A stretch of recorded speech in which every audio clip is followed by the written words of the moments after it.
welcome. This is BBC Breakfast. You're here today with me, Shannon, and today we have in the studio joining me is Tirion, event manager and co-founder at Splash Events. Welcome, Tiri. Thank you for having me.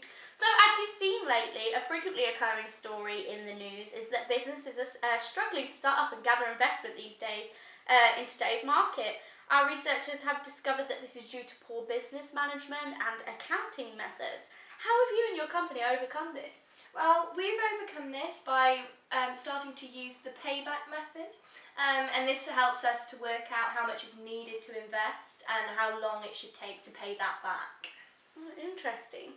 So, as I said, our viewers at home are struggling to start up these businesses. So, could you define for us what capital investment appraisal actually is? Well, a capital investment appraisal is an approach used to make a decision upon various calculated techniques to select a specific investment. And we have to make a clear distinction between capital expenditure and revenue expenditures. And to do this accurately, it is paramount that we use the capital investment appraisal.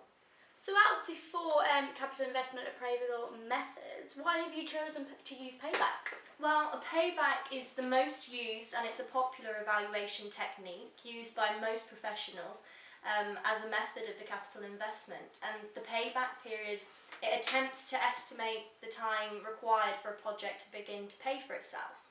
And I feel that the importance of payback is it's concerned with the recovery period, and this is measured by the net cash flow, which analyses the key differences between the amount of cash received and paid out during a defined period of time.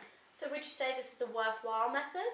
I would, yes, and I feel that this information will determine the acceptability of a potential investment opportunity, which can enable the project to go ahead or not. Absolutely. Could you maybe expand on that more and please inform us of some advantages of using payback for us in the studio and those at home, those ready to start up a business? Yeah, I feel that the advantages of payback is that it is one of the most easiest methods to use. So those starting up a business will feel that this is probably the best method to start off with, as it's so easy and accessible to use, really. Yeah. However, though, we mustn't ignore the fact that investors prefer to have their money returned immediately due to the economy and the market being so unreliable, rather than waiting out the investment and gaining quite possibly a large profit. Therefore, projects with smaller investments and payback periods are preferred over the larger original investments, regardless of profitability. Not to mention the net cash flows not being accounted for after the payback period. This is true, and there are fallbacks to this method, but I still feel that it's the best one for our company to use. Okay, and thank you, Tiri. Now we are going to cut to a short clip showing you an example of just how to use payback and how it is applied in industry. Oh, what am I going to do? I need an investment or an investor to help me with my Splash Events company. What am I going to do? So what are you gonna do then? I will invest within your company. Oh really? Do you have £15,000 to spare? I do, but what will I get from this? What benefits? How will you pay me back? And how long will it take? What am I actually investing within? What am I going to do? The payback method. Okay, we are about to explain the payback period and how to work out how long it will take to pay back an investment. Splash Events are planning to purchase a new stage but need an investment of £15,000 to pay for it. The cash flow savings are shown in this table. In the start year, the cost stays the same. So if I explain it like this, in year one, this is this is what you have left to pay in this column here.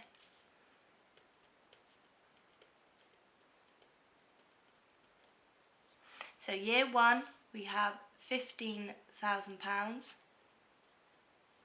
and we're going to minus the cash flow that comes in, which is £3,000,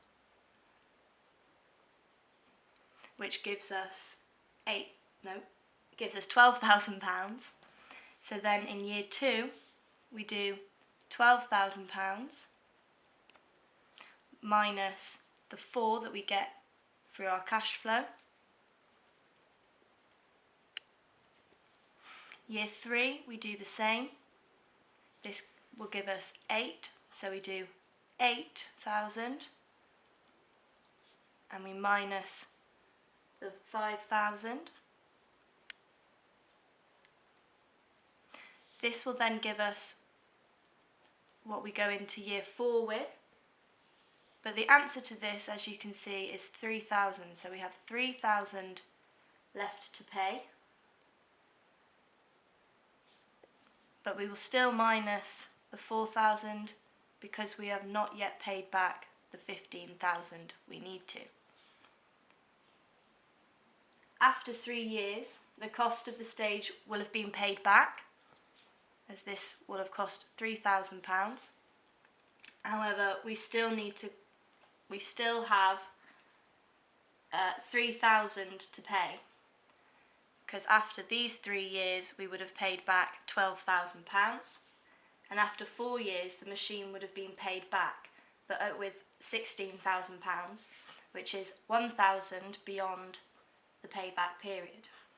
We know after 3 years that we still needed to reach the payback, and that in the 4th year 4,000 was received, so £1,000 was left over. Therefore, the month in year 4 that we still need was 9 months to pay back the overall payback period. And the overall payback period is then 3 years, because it was paid back in year 3, and 9 months due to the extra 3,000 that was also needed to be paid back. I hope that made sense. And that's all for today. Thank you. I hope that our explanation and examples have cleared up how to use the payback method for you. That's all for today then. Thank you and goodbye.